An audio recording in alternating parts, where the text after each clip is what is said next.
as discussed, the Tonopah and Ivanpah concentrated solar plants in California, actually might have been Nevada, in the Mojave Desert, both failed after 10 years of trying because the technology doesn't work. The idea that you can use mirrors on the desert floor and project sunlight up to a central point and collect the energy that way seems like a good idea. It's been tried. It didn't work. Now, fortunately, South Australia are going to do it again. So perhaps they think this time will be different.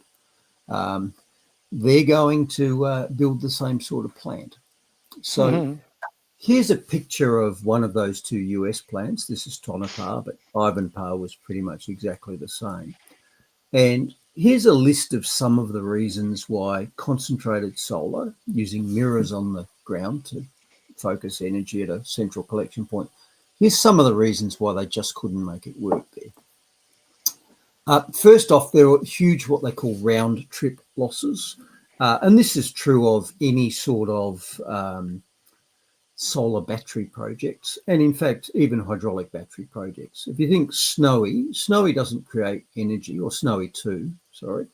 The plan with Snowy 2 is we're going to use wind and solar to pump water up to a higher level, and then we're going to run it back down through the turbines and get the electricity back. Now, the round trip losses, so the electricity you've got to put in to pump water from a lower level to a higher level, store it, and then run it back, you get significant losses. So these things are batteries, they're not power plants. And like all batteries, every charge-discharge cycle gives you a loss. So huge round trip losses with concentrated solar. And here's something I want you to ponder. So in order to get that mirror to focus the sunlight up at that central collection point, every single mirror has to be aligned to it. And that changes through the day and it changes through the year because the position of the sun in the sky changes constantly. So you need a massively expensive and complicated alignment system which can dynamically in real time optimize the reflection. You know, if you're trying to look in a mirror, it's got to be pointed at you, right? They also had trouble with the salt block, which collected the energy because, as we know, salt is corrosive. Anybody who's tried to do any sort of engineering in or close to the sea knows that salt water is extremely corrosive. So that is a problem. Even in the desert, they had a lot of mirror cleaning to be done because dirt, bird droppings, etc., accumulated on the mirror surfaces. And can you imagine the cleaning crew that's got to go around and clean those mirrors? And finally, as we know that these things incinerated birds visibly with what were called streamers going down in space, as birds and insects which flew through the invisible rays caught fire and crashed. And the public didn't like that, so there's a fair bit of environmental opposition to that. And I like the overall conclusion to this report, which discussed why this system just didn't work. And it said, and this is a metaphor for all green projects, isn't it? It said the technology worked on paper. In the field, it had low tolerance for design, build, and maintenance errors.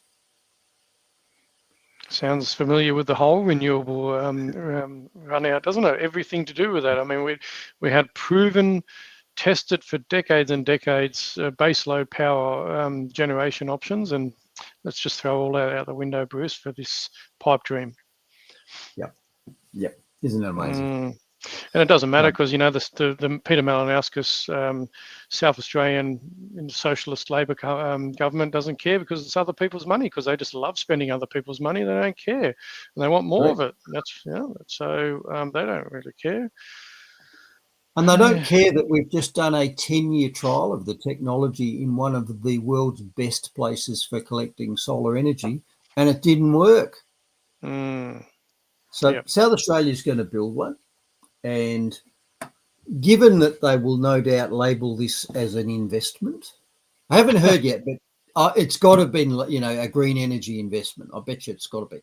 Oh, it's got to be tabled that way. It's got to be framed that way. Mally's got to come up with some, Mally and his team and his minders have got to come up with some sort of wonderful rhetoric.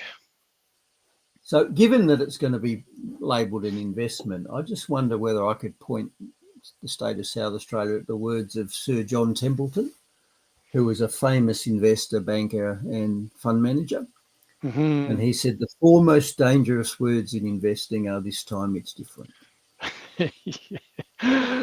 Yeah. So question to Peter Malinauskas, given that we've tested this for 10 years in the Mojave Desert and couldn't make it work, what's going to be different this time at Port Augusta? Yep. Well, it's not going to be different. It's just another one of their pipe dreams because they blew up the coal-powered fire station plant, Bruce. So, but the other thing with that though is this, Bruce. Just a reminder of this. Right, Yep. where can and someone highlighted this? They just highlighted where Australia sits. Now, how much of that little dot there of Australia does actually South Australia contribute to the carbon emissions? So they're effectively sending our state broke. They're going to continue to use other people's money to, pursue failed pipe dreams. Affect our cost of living, undermine our energy security for what? Because they are following the globalist playbook, and I don't have a problem saying this because I can, and Liberals the same. They are all part or playing their part of a much bigger global agenda, and I don't mind saying it. Peter Malinauskas and the Labor government and the Socialists being led along by bigger players, and anyway, but we're getting sick of that, and we're going to continue to call it out and push back on that, and why we're doing things like what we're doing, Bruce. So there we go. And all the while, we continue exporting our coal and other raw materials to China, where they can burn it and make the CO2 emissions.